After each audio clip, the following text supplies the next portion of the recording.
እድል ምን ማለት ነው? እግዚአብሔር የሰጠን ጸጋ ማለት ይመስላል ስታስቡት። የሚወሰድ ሆኖ ሳይሆን ደጋግሜ ነው ይሄን የተናገርኩት። እድሌ ተወሰደ፣ እድሉ ተወሰደ፣ እድልሽ ተወሰደ የሚባለው እንደዚህ ብድጋጎ ውስድ የሚደረግ ሆኖ ሳይሆን ሰይጣን ምን ያደርጋል? ያታልላል። የሚያታልለው እንዴት መሰላችሁ? ደብተራው ጋር ሄደው የሱን እድል እፈልጋለሁ፣ እድሉን በቃ የሱ ቻንስ እኔ ጋር እንዲመጣ እፈልጋለሁ ሲሉት ጊዜ ላቡን አምጣ፣ ምራቁን አምጣ፣ የሆነ ነገሩን አምጣ ተብሎ ይነገረዋል። መስተፋቀርም ከሆነ ምንም ከሆነ እሺ ብሎ ሄዶ ሲያመጣ የሱ እድል ወደሱ የመጣ ነው የሚመስለው። ይሄ ሰው እንደሆነ እንዲያስብ ነው፣ እንደዛ እንዳመጣ እንዲያስብ ነው። ግን ሄዶ ሲያመጣ ሰይጣን አብሮት ነው ያለው። የደብተራው መንፈስ ተልኳል አብሮ ሄዶ ሲመለስ እንደ ገቢር ነው ያ የሚያመጣው። ጸጉርም ይሁን የሚያመጣው ላብም ካራንቴራ ተቀዶ እዚህ ጋር ተቦጭቆ ሊሆን ይችላል። የጡት ማሳያችሁም ጠፍቶ ሊሆን ይችላል። ፓንት ተቦጭቆ አይጥ የቦጭቆ ይመስል ከስር። በእርግጥ አንዳንድ ጊዜ ላብ ያለበት ቦታ ላይ አይጦች መጥተው ይበሉታል አይደለም? ለምንድን ነው ያ የተፈለገው? እንዲመስል ነው። አይጥ የበላችሁ እንዲመስል እንዳይነቃ ነው። እና ሲያመጣው እድሉን ያመጣ ነው የሚመስለው። ሰይጣንም ደግሞ ያን እንዲመስል ይፈልጋል። እና አመጣሁ ሲል አዎ አምጥተሃል ይለዋል። ግን የዛን ሰው እድል ለምሳሌ 20 አጋንንት ከሆኑ የዛን ሰው እድል የሚዘጉ ግማሾቹ እዛ ይቀራሉ። ለምን? እድሉ ተወሰደ ሲባል የለውማ ያ ሰው። እኔ ለምሳሌ እጄ ላይ ገንዘብ ሌባ ከወሰደብኝ እጄ ላይ ገንዘብ አይኖረኝም። እንደዛ ነው። እድሉ ከተወሰደ ያ ሰው የለውም የለኝም እድል የተወሰደብኝ ብሎ እንዲያምንም ይሄም ደግሞ ወሰድኩበት ብሎ እንዲያይ ነው። ሲያዩት ድክርት ይላል፣ ገንዘብ ያገኛል፣ አያልፍለትም። ምን ይላል? ለምን? ይሄኛው ተቀባይ ሆኗላ። በቃ እኔ ነኝ የማድገው። አብረን እንደግም ከሆነ ደግሞ እኩል ነው የሚያድጉት፣ እኩል ይካፈላሉ ማለት ነው። ይሄ አበሻ መንፈስ ግን ከባድ ነው። በአጋንንትም ሆነ እንኳን እኔ ልደግ እሱ ይኮስምን ነው፣ እሱ ይውደቅ ነው። መኮርኮርና መኮርኮም ብላችሁ አስቡት። ይሄን ይኮረኩመዋል፣ ይሄ ደግሞ ይኮረኮራል። በአጋንንት ደስታ ያገኛል ማለት ነው። በቃ እያንዳንዱ የሚያረጋት ነገር በእድል ተወስዶ ስለሆነ ወሰድኩ ብሎ ነው የሚያስበው። አሁን አይወሰድም እድል። አጋንንቶቹ እዛ ሄደው አይምሮ ነው ይደፍኑታል። አሪፍ ስራ የሚሰራ ከሆነ ስራውን ያበላሹበታል። እሱን ስራ የሚመስል ደግሞ ፌክ የሆነ ስራ ደግሞ ለዚህኛው ይሰጠዋል። ከዛ ገንዘብ ሲያገኝ በአጋንንቶቹ ገዛ ሲሄድ ይሳካለታል። ማምን ለምን? ሃይ ኮፒ ወይም ፌክ የሆነ እንደ ይባለው ሰከንድ አንድ እንደሚባለው ሃይ ኮፒ ያስኬዳል። ያንን ልጅ ያለውን ቻንስ እድሉን የሚመስል ነገር ይሄም ስላገኘ ወሰድኩ ብሎ ስለሚያስብ ይኖራል ማለት ነው። ይሄ የአጋንንቶቹ የማታለል ስራ ነው እንጂ ከዛኛው ሰውዬ የሚሰረቅ ተሸክመው የሚያመጡት ነገር ኖሮ አይደለም። ያን አይምሮ መድፈን፣ ይሄኛውን ደግሞ በአጋንንት ደግሞ አይምሮ ሊከፍቱትና በሄደበት እንዲሳካለት ያደርጉታል። ግን ገቢር አለው፣ ግብርም አለው። ገቢር ለመግቢያ ነው፣ መጀመሪያ ለመስራት ነው። ግብሩ ደግሞ በየጊዜው ደግሞ ይሄን ማሳደስ የሚባል ነገር አለ። ምናልባት ራሱን እድሉ የተወሰደበትን ሰው መጋበዝም ሊሆን ይችላል። የጫማውን ሶል መስረቅ፣ ካልሲውን መስረቅ፣ ፓንቱን መስረቅም ሊሆን ይችላል። ለማሳደስ በአመቱ እንደዚህ የሚያደርጉ አሉ። ጓደኛ መስለው መኝታ ክፍል ድረስ ገብተው የተሰጣ ልብስ የሚወስዱ፣ አንድ እግር ጫማ፣ የታጠባችሁበትን ሳሙና፣ ይሄን ሁሉ ይወስዳሉ። ለምን? እድላችሁ የፊት ጣቢያችሁን ለመውሰድ ፈልገው ነው።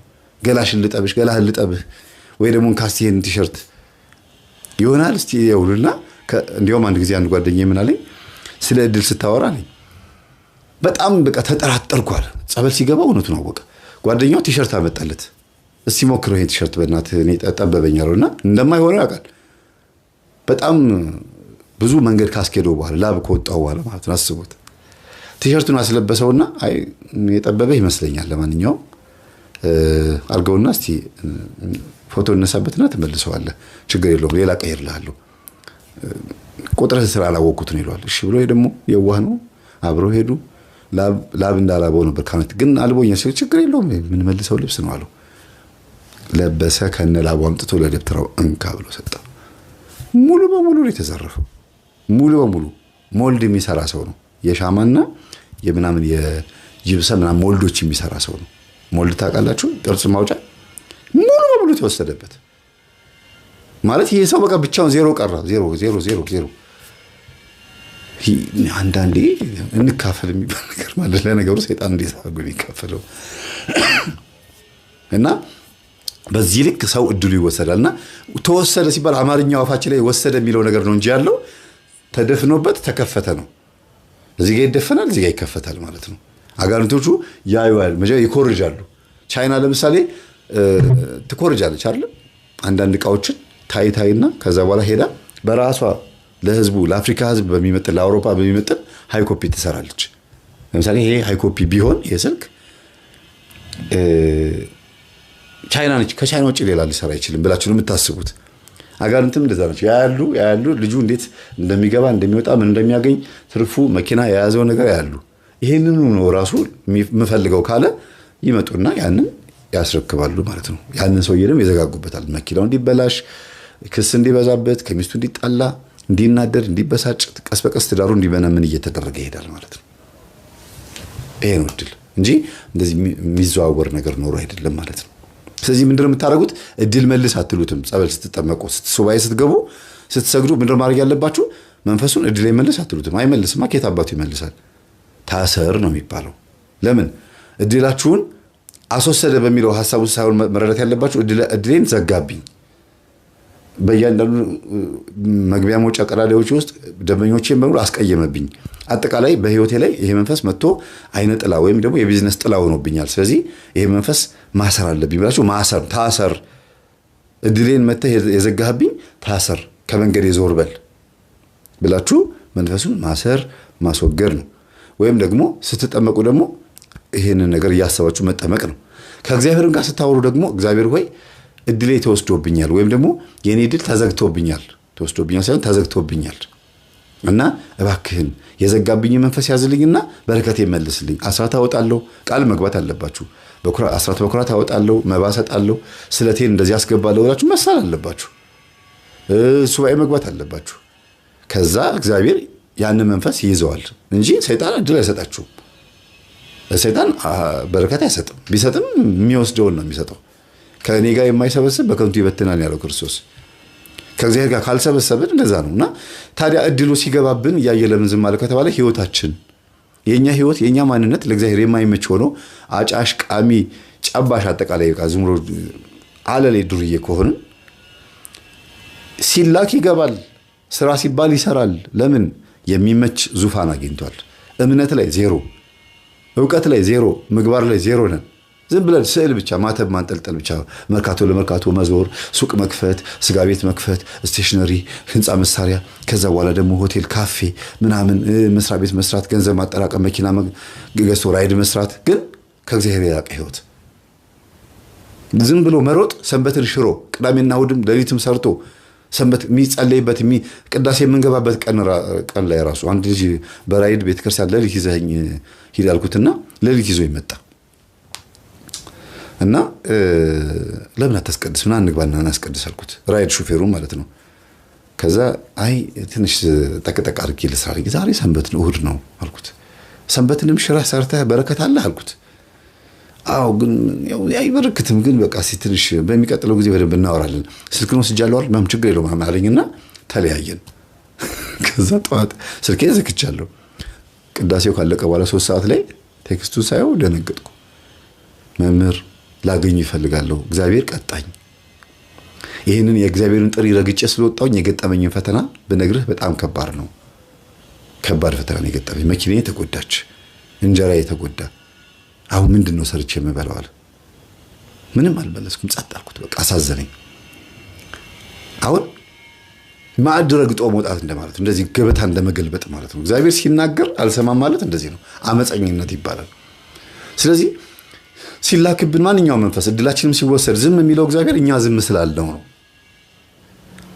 ሮሜ ምዕራፍ 3 ላይ ቁጥር 3 ላይ እግዚአብሔርን የማያምነው ቢኖር ያለማመኑ የእግዚአብሔርን አምላክነት አያስቀረውም ይላል። ሮሜ 3:3 ላይ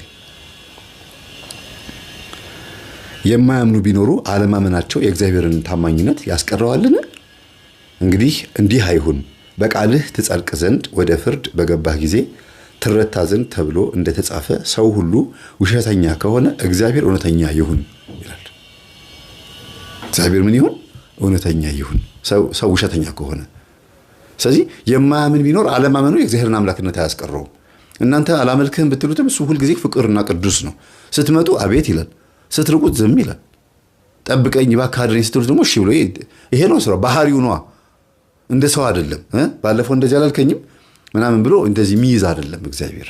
ስትመለሱ ይመለሳል። ስለዚህ ተመለሱ። በቃ አልፈልግህም ስትሉት እሱ እግዚአብሔር ደግሞ ዝም ሲል አጋንንት ነው የሚቀልበን።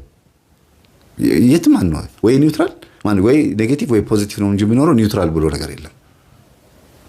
ወደ አንዱ ወይ ወደ አጋንንቱ ወይ ደግሞ ወደ ቅዱሱ ነው ህይወታችን ሊሆን የሚችለው። ማን ነው ፓጋን ኤቲስት ነኝ ሃይማኖት የለኝም ብሎ ኒውትራል ነኝ ብሎ የሚያስብ ሰው እንኳን የማን አባል ነው?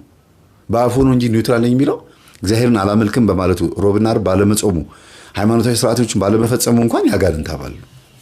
የራሱን ሃይማኖት በመፍጠሩ እንኳን ኃጢአተኛ ነው። እግዚአብሔር የለም ብሎ በማሰቡ እንኳን ጽንፈኛ ነው። ስለዚህ የእንትና ወገን ነው ማለት ነው። ስለዚህ ከሁለት አንድ እንጂ ሶስተኛ ኒውትራል የሚባል ነገር የለም። እና እድላችን እንዲወሰድ ሆነን እየኖርን መንፈስ ሲላክብንም ምንም ሲደረግብንም እኛ ውስጥ ገብቶ ስራውን ሲሰራ ምን ይዘው ከሆነ ሰየው ጥሩ ነው። የተወሰነ ሊያንገዳግደን ይችላል። እስከነቃን ድረስ እናሸንፈዋለን። ካልነቃን ግን ሰው ሲነግረንም ኧረ አጋንንት የሚባል ነገር የለም የራሴ ችግር ነው ገንዘብ አያያዜ ችግሬ ነው ብላችሁ የምታስቡ ከሆነ ጥሩ። እንደዛም ከሆነ ደግሞ ተመለሱ እስቲ ከቻላችሁ። እስቲ ልብ ካለ ከሱስ አገግም። እንደዛ ከሆነ በካውንስል በስነ ልቦና አማካሪዎች በሳይካትሪስት የምትመለስ ከሆነ ሞክር። ጭንቀት መንፈስ አለብህ የአማኑኤልን ኪኒን እየዋጥክ የጭንቀት መንፈስህን ለማብረድ ትሞክራለህ። በድብቅ ሰዎች ሳያውቁ ኪኒን ለመዋጥ ትሞክራለህ። ሞክር። ግን ይቻላል? ትችላላችሁ? እንደዛ መብረድ እንደዛ ነገሮች ማስተካከል ይቻላል? እስከ መቼ ድረስ የጭንቀት መድኃኒት እየዋጣችሁ? ነፃ የሚያወጣ አእምሮን የሚያልፍ ሰላም የሚሰጥ ክርስቶስ እያለ አስተውላችኋል? በነፃ ቅረቡ፣ በነፃ ብሉ፣ ጠጡ፣ በነፃ አስቀድሱ፣ ሁሉ ነገር በነፃ ተብሎ እምቢ ብለን ዋጋ ከፍለን እንመለሳለን። ይሄ ነው የኛ ባህሪና